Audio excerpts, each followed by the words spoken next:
Hi, everyone. Judge Andrew Napolitano here for Judging Freedom, squeaky voice and all. Today is Tuesday, August 12th, 2025. Aaron Maté is here with us in just a minute on Is Israel a Criminal State? But first, this. We all know how devastating war is. Lives lost, communities destroyed. But war can also threaten your financial freedom. That's where America's heading. Our growing involvement in global conflicts. It means more spending, more debt, and a weaker dollar. That's a direct hit to your wallet. So here are three things to keep your eyes on: exploding debt, declining dollar, rising prices of gold and silver. These things are already happening. Goldman Sachs predicts gold could hit $4,500 an ounce by 2026. Why? Because central banks and smart investors are buying gold hand over fist. They know what's coming and they're hedging against it. Currency collapse, inflation, and market volatility. Gold has been a trusted store of value for thousands of years, and today we need that protection more than ever. Call Lear Capital now at 800-511-4620 or visit LearJudgeNap.com. No one is going to protect your wealth for you. You need to do it yourself, and now is the time. Aaron Maté, welcome here, my dear friend. Did the Israeli government intentionally target and eventually murder Al Jazeera journalists? Yes, they did, and they took credit for it. They claimed that Anas al-Sharif, who was the most famous journalist working in Gaza, was a member of Hamas. Complete lie. There's no evidence for it whatsoever, and there's a long list of Israeli lies, obviously, that precede it.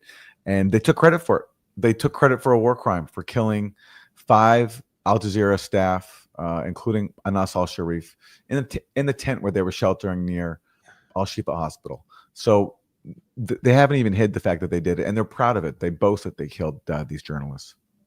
Haven't unarmed journalists been off grounds in war for 100 years? Well, yes, that's international law. Is you're not allowed to target journalists, not allowed to target civilians. But Israel has thrown all that out the window. More than 200 journalists in Gaza have been killed by Israel since October 7th. And of course, there's a long history of Israel killing journalists before that. Most famously for American audiences is when Israel killed Shireen Abu Akleh, a correspondent for Al Jazeera in the West Bank, as she was covering Israeli military raids there. So this is now standard procedure for Israel, and they brag about it. And they come out with this excuse afterwards, oh, everyone's Hamas. You know, that's just their excuse for everything. Do they kill Israeli journalists who work for publications critical of the Netanyahu regime? The number of Israeli journalists killed by Israel, I don't recall any examples of that. It's mostly been Palestinians, and they also kill American peace activists who stand up to Israel. So, for example, people like Rachel Corrie, a young woman who was ran over by an Israeli bulldozer in Gaza more than 20 years ago. And they also kill with impunity Palestinian American, 2 recently killed by Israel and Israeli settlers in the occupied West Bank. Has anything been done about this? Is there any judicial action taken against the people that do it? Well, no, because Israel claims that these were members of Hamas, so there's no investigation needed. And they got an endorsement from Mike Huckabee, who said that, you know, he'll take Israel's word over Hamas's. That's what he told Piers Morgan. So, and what matters here is what the U.S. says, and the U.S. is basically given its endorsement of Israel continuing to murder brave journalists. Really, the bravery of these people just has to be underscored. Israel, in the case of Anas al-Sharif, openly threatened him and told him to stop reporting. He refused to obey. He insisted on bearing witness to the extermination of his people. And so, at great risk to himself, he went out every single day, put on his press vest, and reported on the carnage that he was seeing. He was only 28 years old. He leaves behind 2 young children and a wife. He barely saw them because he was always out there reporting on the Gaza genocide. And as Israel was now getting into the phase of its genocide where it's going to essentially obliterate Gaza City, it's obvious that they wanted to take out journalists, especially the most prominent one, who was going to be there to cover it. So one of the first things they did as they launched this attack on Gaza City is murder Anas al-Sharif and his colleagues. Here's a clip that bemoans his death and shows him. Chris, cut number 1. He was one of the most recognizable voices reporting from Gaza since the war began in October 2023, among the few international journalists who remained in northern Gaza throughout the conflict, broadcasting even as Israeli forces ordered more than 1 million Palestinians to evacuate the area. Born in Jabalia refugee camp, al-Sharif graduated from Al-Aqsa University's media faculty. He became one of the key voices from Gaza's front lines. Throughout the war, the 28-year-old reporter paid a high personal price for his commitment to truth. In December 2023, his father was killed when Israeli forces struck the family home in Jabalia. This came weeks after death threats. Israeli officers told him to stop reporting, but he refused. And in recent weeks, the pressure intensified. The Israeli army targeted him and his colleagues online, falsely accusing al-Sharif of being a Hamas member. A pre-prepared message was posted on his X account after his death, saying, "If these words reach you, know that Israel has succeeded in killing me and silencing my voice. I have lived through pain in all its details, tasted suffering and loss many times. Yet I never once hesitated to convey the truth as it is, without distortion or falsification, so that God may bear witness against those who stayed silent and accepted our killing." He ends, "Do not forget Gaza, and do not forget me in your sincere prayers for forgiveness and acceptance."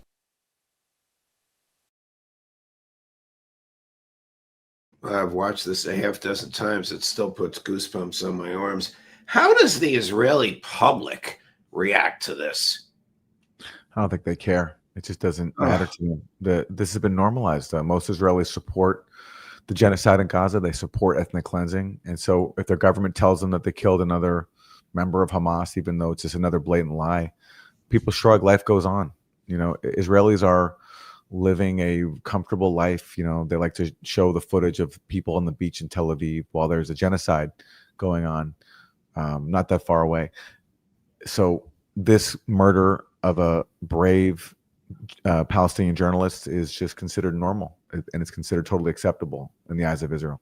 Is there no sense of virtue or intellectual honesty? Is there no recognition of Judeo teaching that everybody has the right to live?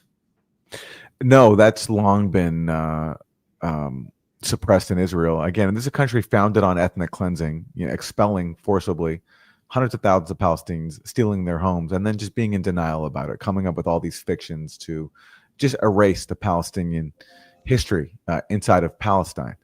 And so a country predicated on that kind of denial it was bound to go this direction, where essentially the very existence of a Palestinian is considered to be a demographic threat to a Jewish supremacist state. So, and we're seeing this now with the continuing genocide. You know, in that clip you played from Al Jazeera of Anas al-Sharif, there's a few seconds of footage of the moment when he was reporting on the ceasefire, I believe the last ceasefire that was negotiated by Steve Witkoff. And there was a famous moment where, as he's reporting, he takes off his press vest because it's the first time he can not worry about being murdered for doing his job.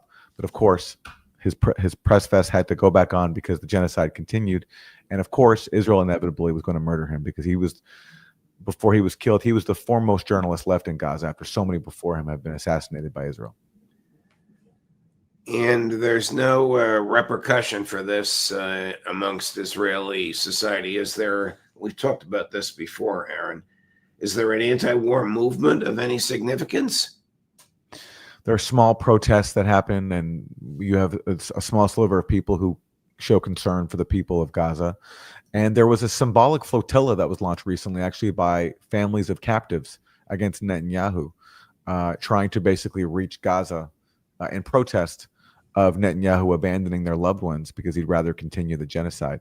So there's a little, and the captive families are vocal. They know that Netanyahu has abandoned them. But if you look at polls, there's no serious opposition to Netanyahu's genocide and ethnic cleansing agenda. Chris, play the clip of the young man that Aaron knows. One thing that you need to keep in mind is Israel has been lying incessantly since the beginning of the genocide. It's been the cornerstone of Israel's genocidal campaign to lie every single day about everything possible and to come up with the most lunatic lies possible, imaginable. Israel lied about massacring the ambulance workers in Rafah.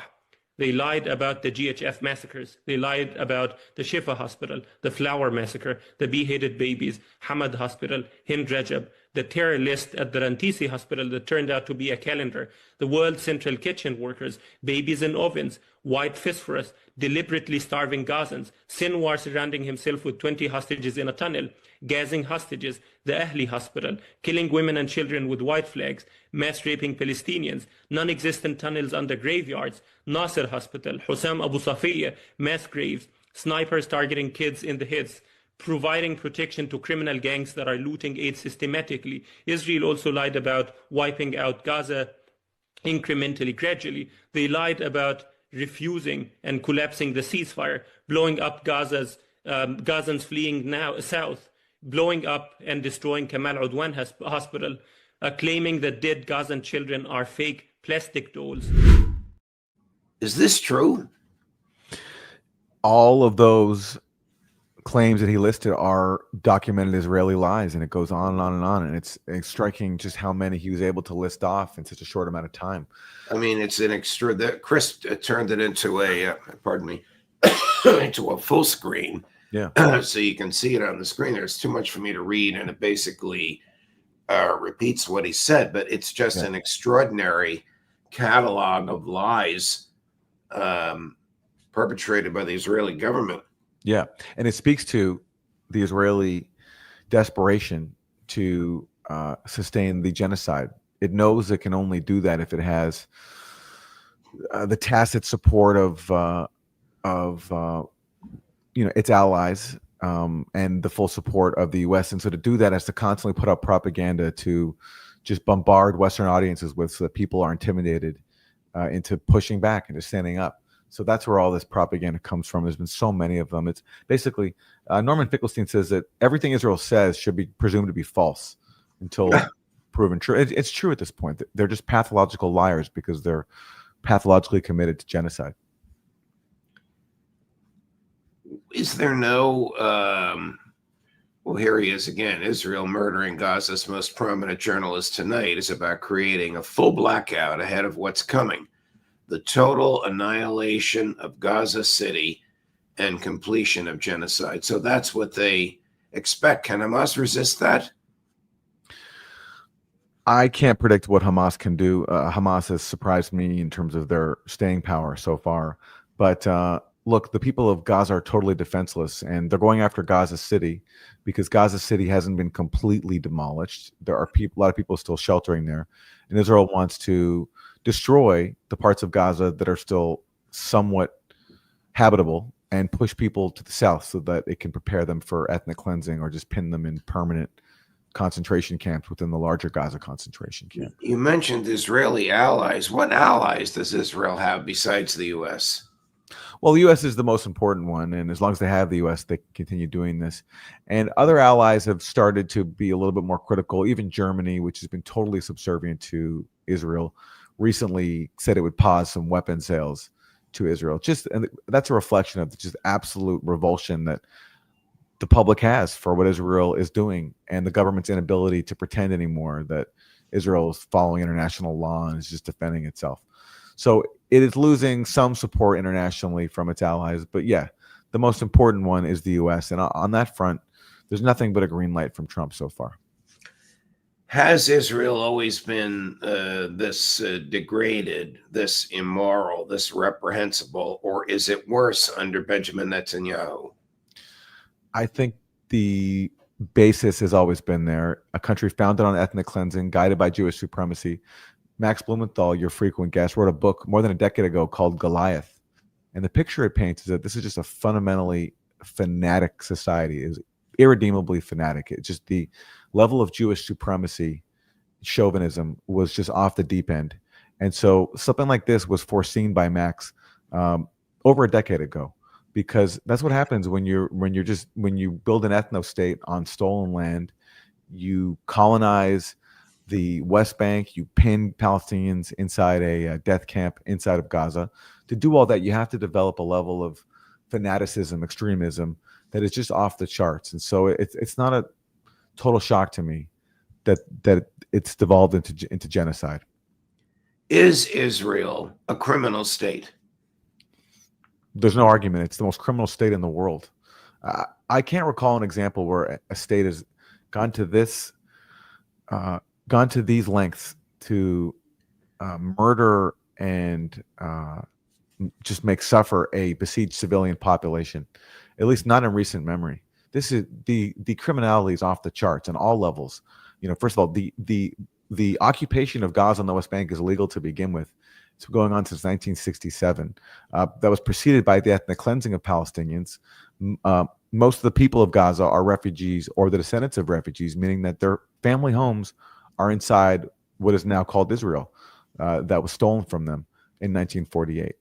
And then after October 7th, you have mass murder, targeting hospitals, targeting schools, targeting shelters, targeting mosques and churches, blocking aid, destroying the UN aid delivery system that was working as well as it could, replacing it with a fake aid organization called the Gaza Humanitarian Foundation, which is essentially designed to lure Palestinians into death traps where they're killed. More than 1,100 Palestinians have been killed so far, lining up for food. That's more Israelis than were killed on October 7th. So yeah, I mean, this is not only a criminal state; it's the most criminal state in the world. Well, and I guess nothing can be done about it other than trying to change Trump's mind. But they seem to have a lock on him, whether it's the Epstein files or whether it's his interaction with Mrs. Adelson and all the money she gave him.